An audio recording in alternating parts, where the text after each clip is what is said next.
Everyone, welcome back to my another blog Koel's lifestyle. তুমি সবাই কেমন আছো? অবশ্যই একটা কমেন্ট করে জানিও। তো চলো, এখন হচ্ছে সকালবেলা উঠেছি, তো ব্রাশ করছি। ব্রাশ করতে করতে ভাবলাম একটু রাস্তায় যাই। এমনিতেও রাস্তায় আসি, কিন্তু কোনোদিন ভিডিও করি, কোনোদিন করি না।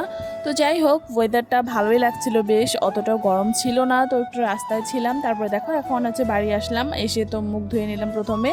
তো মুখ ধুয়ে এখন হচ্ছে মুখ মুছে তারপরে যাবো রান্না করে চা বানাতে। তো মা তো করছিল রান্না, ওইখানে আমি এই যে আজকে দুধ ছিল না, শেষ হয়ে গিয়েছিল, ওই জন্য হচ্ছে লাল চা বানাচ্ছি। তারপরে হচ্ছে এত সকালে হচ্ছে দুধ দেয়ও না, যার জন্য আর কি লাল চাই বানাচ্ছি। এখন দেখো এখানে হচ্ছে মা রান্না করছে সবজি কি একটা, সব কিছু মানে মিক্স করে একটা সবজি বানাচ্ছে, আর মানে সকালে খাওয়া আর কি বলতে পারো। তো চাটা খেয়ে তো আমি মার সাথে মানে মাকে স্কুলে দিতে গেছিলাম। তারপরে হচ্ছে দেখো বাড়ি আসলাম, এত গরমের মধ্যে আমি একটু ঠান্ডা জল খেয়ে নিলাম। তারপরেই তো এখন মা রান্না করবে, কি রান্না করবে তো সেটাই আর কি ভেবে পাচ্ছিল না। আমি বললাম গাছে এত মানে সবজি থাকতে কি ভাবছো কেন, তো চলো কিছু একটা তুলে নিয়ে আসি। তো এইখানে হচ্ছে এই যে কুমড়ো নিলাম, আর হচ্ছে এইগুলোই আর কি নিলাম, যেগুলো দেখতে পারে স্ক্রিনে। তো যাই হোক, তো চলো এখন হচ্ছে কাপড় ধোবো। মানে কাপড় ধোয়ার তো শেষ নেই, এগুলোর কথা আর কি বলবো। এত ইঁদুরের উৎপাত হয়েছে ঘরের মধ্যে, জানি না কি করে মানে কি বলবো। আর এই যে এই ধোয়া কাপড় চোপড়গুলো এখন মানে ধুয়ে রাখতে হচ্ছে।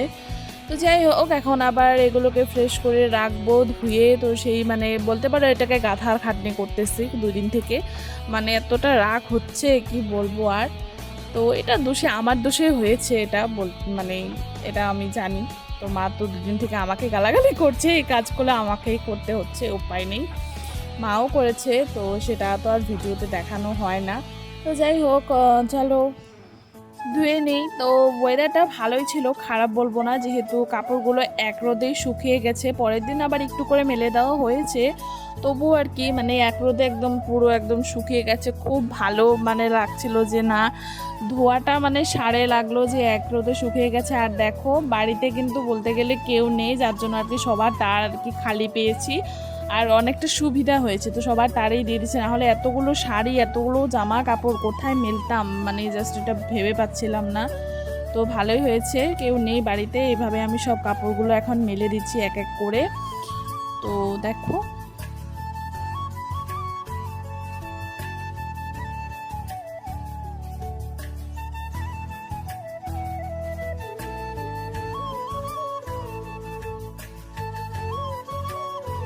তো এই যে আমার কাপড় মেলছি আর কি, এক এক করে সব কয়েকটা মেলে দেন আমি যাব হচ্ছে ঘরে আর কি গডরেজটা মুছতে।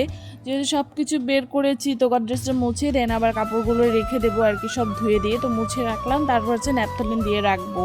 তো এখানে দেখো মোছা কিন্তু আমার কমপ্লিট। এখন যাব আমি হচ্ছে উঠোন ঝাড় দিতে, যে মা হচ্ছে ঘর ঝাড় দিয়ে ঘর মুছে রেখে দিয়েছে, আমি শুধু এখন উঠোনটা আর কি ঝাড় দেবো। তো বাইরেটা একটু ঝাড় না দিলে ভালো লাগে না, আর একটু পরেই হয়তো বা বৃষ্টি নামবে। তো বৃষ্টির সময় তো আর মানে উঠোন যে লেত্রাগুলো থাকে, নোংরাগুলো থাকে, ওগুলো লেগে লেগে যায়, পাতা বা কাগজ টাগজ থাকলে ওগুলো লেগে যায়, পরে আবার ঝাড় দিতে অসুবিধা হয়। যার জন্য আর কি আমি ঝাড় দিয়ে রাখলাম। এখন যখন সময় পাই আর কি মা দেয় আমি দেই, দুজনেই আর কি দেই।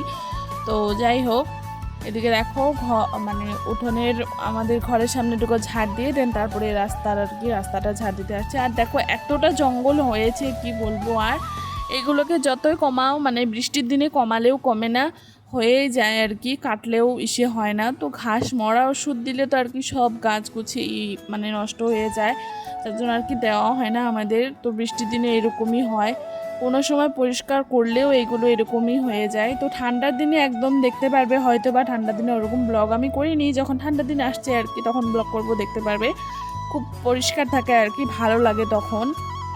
তো যাই হোক, দেখো এখন আমি ঝাড় দেওয়া হয়ে গেছে, ঝাড়ুটা রেখে দিলাম, তারপরে স্নান করে ভাত খেতে বসে পড়লাম।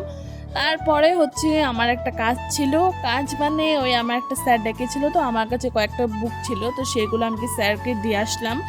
তারপরে দেখো বাড়ি আসলাম, বাড়ি আসার পরেই তো এই যে মা সব কাপড়গুলো মানে উঠিয়ে নিল, উঠিয়ে নিয়ে এখন হচ্ছে বলছে যে একটু মেলে মেলে রাখি, তারপরে কালকে আবার মেলে দিয়ে তারপরে ভাঁজ করে রাখবো।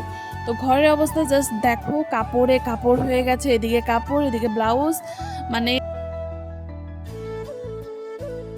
তো যাই হোক, এখন দেখো সন্ধ্যাবেলা যেহেতু ওই কাজগুলো করে এসে এখন হচ্ছে একটু আম দুধ মুড়ি খাবো। আমি আর মা দুজনে মিলে।